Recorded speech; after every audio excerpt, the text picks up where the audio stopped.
Hi everyone, welcome to my YouTube channel Shiksha Diksha. तो चलिए guys start करते हैं आज की अपनी वीडियो। एंड आज की जो मेरी वीडियो है वो है मई के करंट अफेयर्स। और मैं जल्दी से आपको बहुत सारे इंपॉर्टेंट करंट अफेयर्स बताने वाली हूँ। लेकिन अगर अभी तक आपने मेरे चैनल को सब्सक्राइब नहीं किया है तो कर लीजिए जल्दी से सब्सक्राइब और बेल आइकन को प्रेस। तो चलिए स्टार्ट करते हैं जल्दी से अपनी वीडियो। तो जैसा कि देखते हैं पहला क्वेश्चन है, फुटबॉल राइटर्स एसोसिएशन द्वारा किसे 2019 का फुटबॉलर ऑफ द ईयर नामित किया गया है। तो फुटबॉल राइटर्स एसोसिएशन द्वारा 2019 का फुटबॉलर ऑफ द ईयर नामित किया गया है रहीम स्टर्लिंग को। रहीम स्टर्लिंग, ठीक है, इस नाम को अच्छे से लर्न कर लीजिए। रहीम स्टर्लिंग को 2019 का फुटबॉलर ऑफ द ईयर नामित किया गया। फुटबॉल राइटर्स एसोसिएशन में 400 सदस्यों में से रहीम स्टर्लिंग को 62% वोट मिले थे। 62% वोट मिले और इसीलिए इनको फुटबॉलर ऑफ द ईयर नामित भी किया गया। चलिए नेक्स्ट देखते हैं। टाइम्स पत्रिका की 100 सबसे प्रभावशाली लोगों की सूची में किन 3 भारतीयों को शामिल किया गया है। तो टाइम्स पत्रिका के बारे में मैं आपको बता दूं कि टाइम्स पत्रिका जो है वो हर वर्ष ऐसे टॉप 100 लोगों की सूची निकालती है जो कि बहुत ज़्यादा प्रभावशाली हैं, जिनका बहुत प्रभावशाली व्यक्तित्व वाले लोगों की। जैसे इस बार जो निकली है सूची उसमें डोनाल्ड ट्रंप, शी जिनपिंग, ऐसे लोगों को भी शामिल किया गया है। इरफान खान हो गए। एंड किन 3 भारतीयों को शामिल किया गया है उनके बारे में देख लेते हैं। तो जो 3 सबसे ज़्यादा प्रभावशाली लोगों की सूची में शामिल हुए उनमें से पहले हैं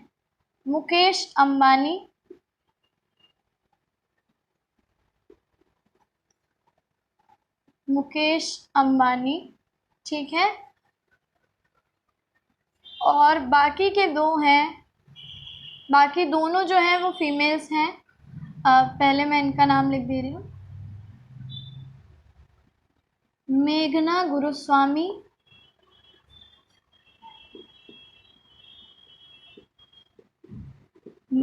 गुरुस्वामी एंड अरुंधति काटजू।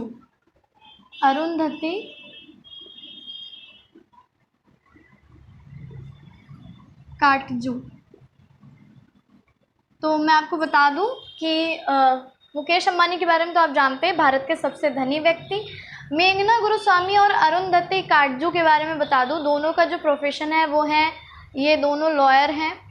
एंड इन्होंने भारत में जो समलैंगिकता, जिसको अपराध की श्रेणी में कंसीडर किया जाता था, उसके विरुद्ध काफ़ी इन्होंने मुख्य कदम उठाए, जिसकी वजह से इनको टॉप 100 टाइम्स की प्रभावशाली के लोगों की सूची में शामिल किया गया। और जो भारत से समलैंगिकता, जिसको अपराध माना जाता था, उसको खत्म कर दिया है। तो इन दोनों नामों को भी आपको अच्छे से याद रखना है, मेघना गुरुस्वामी और अरुंधति काटजू। तो ये 3 लोग हैं जिनको इस बार टाइम्स ने अपने 100 लोगों की सूची में जगह दी है। चलिए नेक्स्ट देखते हैं। वायुसेना का उप प्रमुख किसे नियुक्त किया गया।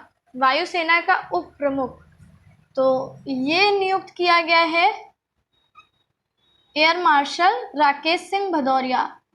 तो मैं यहाँ लिख दे रही हूँ, एयर मार्शल आप लगा दीजिएगा क्योंकि यहाँ इतना बड़ा नाम आ नहीं पाएगा। एयर मार्शल राकेश सिंह भदौरिया, ठीक है, इनको वायुसेना का उप प्रमुख नियुक्त किया गया है। और उप प्रमुख आप जानते ही हैं, प्रमुख के बाद आपका उप प्रमुख, यानी कि दूसरा सबसे बड़ा वायुसेना का पद। और ये एयर मार्शल, जो एयर मार्शल सीरीज़ में जो लोग होते हैं उनको ही इसके लिए रिकमेंड किया जाता है। तो इस बार जो है वो राकेश सिंह भदौरिया को किया गया है। चलिए नेक्स्ट हम लोग देखते हैं। हाल ही में पुंगम कन्नन का निधन हुआ, वे किस खेल से जुड़े हुए थे। पुंगम कन्नन भारतीय फुटबॉलर थे, यानी कि ये फुटबॉल से जुड़े हुए थे। इनका जन्म तमिलनाडु में हुआ था, ठीक है, आपको अच्छे से याद रखना है। पुंगम कन्नन, इनका निधन हुआ, ये किस खेल से जुड़े हुए थे, फुटबॉल से जुड़े हुए थे। चलिए नेक्स्ट देखते हैं। अंतर्राष्ट्रीय नृत्य दिवस कब मनाया गया। तो अंतर्राष्ट्रीय नृत्य दिवस मनाया गया 29 अप्रैल को। 29 अप्रैल अंतर्राष्ट्रीय नृत्य दिवस क्यों मनाया जाता है। नृत्य को एक तरीके से हम बोल सकते हैं कि ज़्यादा से ज़्यादा प्रमोट करने के लिए लोगों के बीच में और जागरूकता फैलाने के लिए नृत्य के बारे में ये अंतर्राष्ट्रीय नृत्य दिवस मनाया जाता है। और 29 अप्रैल को ही क्यों मनाया जाता है ये मैं आपको बता दूं, क्योंकि 29 अप्रैल को एक फ्रांसीसी डांसर जीन जॉर्जेस का जन्मदिन होता है, जिनको कहा जाता है कि वो आधुनिक जो बैले डांस है उसके जनक माने जाते हैं। आपने देखा होगा बैले डांस अब तो हर जगह ही प्रचलित हो रहा है, और बैले डांस का जनक जो है जीन जॉर्जेस को माना जाता है, जो कि फ्रांसीसी थे। एंड इन्हीं के जन्मदिन जो कि 29 अप्रैल को हुआ था, उसी वजह से 29 अप्रैल को अंतर्राष्ट्रीय नृत्य दिवस अब मनाया जाता है। चलिए नेक्स्ट हम लोग देखते हैं, किस भारतीय कंपनी ने फिलीपींस की कंपनी स्प्लैश का अधिग्रहण किया है? तो स्प्लैश का अधिग्रहण किया है विप्रो ने।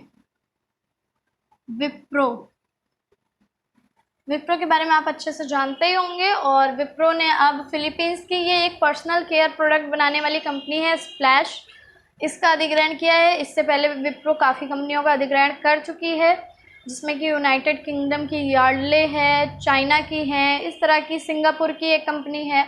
तो ऐसे कई कंपनियों का अधिग्रहण विप्रो पहले भी कर चुकी है।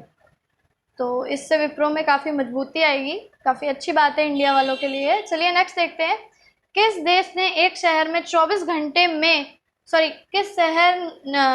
किस देश ने एक शहर में 24 घंटे थोड़ा सा गलत है ये, यहाँ पे ने है एंड यहाँ पे में है। किस देश ने एक शहर ने 24 घंटे में सर्वाधिक झंडे फहराने का रिकॉर्ड बनाया? ठीक है, किस देश में एक शहर ने 24 घंटे में सर्वाधिक झंडे फहराने का रिकॉर्ड बनाया? तो मैं आपको बता दूं किस शहर की बात पूछी जा रही है। तो शहर है बेरूत, जो कि लेबनान की राजधानी है, यानी कि लेबनान में बनाया गया है। और लेबनान का शहर पूछा गया है यहाँ पे कि किस शहर में, तो शहर आपका बेरूत है। ठीक है, तो बेरूत में ये किया गया, लगभग 26,800 कुछ झंडे फहराए गए। तो ये देश है लेबनान, और जिस शहर में फहराए गए 24 घंटे में वो है बेरूत, जो कि वहाँ की राजधानी है। ठीक है, तो अच्छे से याद रखिए इसको, किस देश में एक शहर ने 24 घंटे में सर्वाधिक झंडे फहराने का रिकॉर्ड बनाया? बेरूत। चलिए नेक्स्ट देखते हैं, इग्नू ने किस स्टॉक एक्सचेंज के साथ मिलकर जीएसटी पर जागरूकता कार्यक्रम लॉन्च किया है?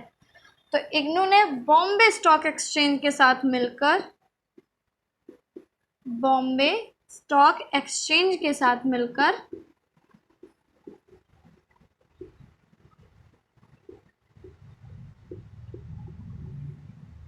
जीएसटी पर एक जागरूकता कार्यक्रम लॉन्च किया है। ऐसे अभ्यर्थी जो कि 12वीं पास है वो इसके लिए अप्लाई भी कर सकते हैं, ये जो नया कार्यक्रम जो लॉन्च हुआ है। ठीक है, तो ये इग्नू ने लॉन्च किया है बॉम्बे स्टॉक एक्सचेंज के साथ मिलकर। तो इससे जीएसटी के बारे में लोगों को, कुल मिला के इसका उद्देश्य यही है कि जीएसटी के बारे में लोग ज़्यादा से ज़्यादा जागरूक हो, उन्हें पता हो जीएसटी क्या है, क्यों लगता है, हर एक चीज़ के बारे में। चलिए नेक्स्ट देखिए, हाल ही में किस देश ने 45 दिवसीय mount Everest cleaning campaign launch किया है? तो ये लॉन्च किया है नेपाल ने। ठीक है, तो इस कैंपेन का मुख्य उद्देश्य ये है, ये 45 दिन चलेगा आपका, और कैंपेन का मुख्य उद्देश्य ये है कि वहाँ से कचरा ज़्यादा से ज़्यादा मात्रा में हटाना है। लगभग 10,000 किलो का कचरा जो है वहाँ पे उसको हटाना है। वहाँ कैसे कचरा हो गया, इतनी अच्छी पहाड़ी जगह है, वहाँ कैसे कचरा हो गया? तो देखिए, जितने भी लोग जैसे कि कोई शेरपा या फिर जो भी पर्वतारोही जो भी माउंट एवरेस्ट के लिए जाते थे चढ़ाई करने या घूमने, तो वहाँ बहुत सारे ऐसे सामान जैसे कि ऑक्सीजन सिलेंडर की जो ढक्कन होते हैं, इसके अलावा बियर के कैन मिले वहाँ से। तो ये सारे कचरे जो कुछ ऐसे कचरे जो बायोडिग्रेडेबल हैं, कुछ जो नॉन बायोडिग्रेडेबल हैं, ऐसे बहुत सारे कचरे माउंट एवरेस्ट में मिले, और इसी वजह से माउंट एवरेस्ट को सबसे ऊंचा कचरा घर भी बोला जाने लगा। तो इस चीज़ को सीरियसली लेते हुए नेपाल ने अब क्या किया है कि 45 दिवसीय mount Everest cleaning campaign launch किया है। तो इस कैंपेन के तहत माउंट एवरेस्ट को साफ़ किया जाएगा, उसके बाद जो कचरा निकलेगा उसका काठमांडू में प्रदर्शन किया जाएगा कि इतना कचरा था, ये चीज़ें थी। ठीक है, तो ये 45 दिन का कैंपेन है। चलिए नेक्स्ट देखते हैं, किस भारतीय गोल्फर ने वार्षिक India golf industry association awards में outstanding achievement as a player का पुरस्कार जीता है? तो ये गोल्फर हैं गगनजीत भुल्लर, गगनजीत भुल्लर, ठीक है, ये नाम अच्छे से याद कर लीजिए। इन्होंने outstanding achievement as a player का पुरस्कार जीता है, किसमें? वार्षिक India golf industry association awards में। चलिए नेक्स्ट देखते हैं, अंतर्राष्ट्रीय श्रमिक दिवस कब मनाया जाता है? तो अंतर्राष्ट्रीय श्रमिक दिवस 1 मई को मनाया जाता है।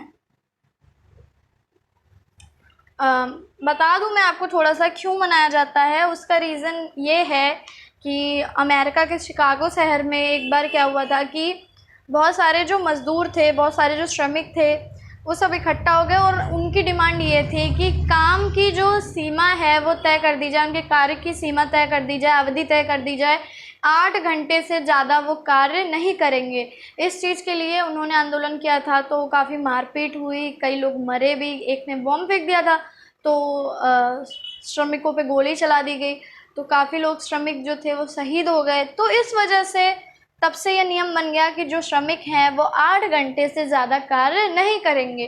तो इस वजह से जो अंतर्राष्ट्रीय श्रमिक दिवस है वो 1 मई को मनाया जाता है। पहले 4 मई को मनाने का नियम था, अब जो है 1 मई को इसको मनाया गया है। चलिए नेक्स्ट देखते हैं, हाल ही में नेगासो गिदादा का निधन हुआ, वे किस देश के पूर्व राष्ट्रपति थे? तो वो थे पूर्व राष्ट्रपति इथियोपिया के पूर्व राष्ट्रपति, ठीक है, इथियोपिया।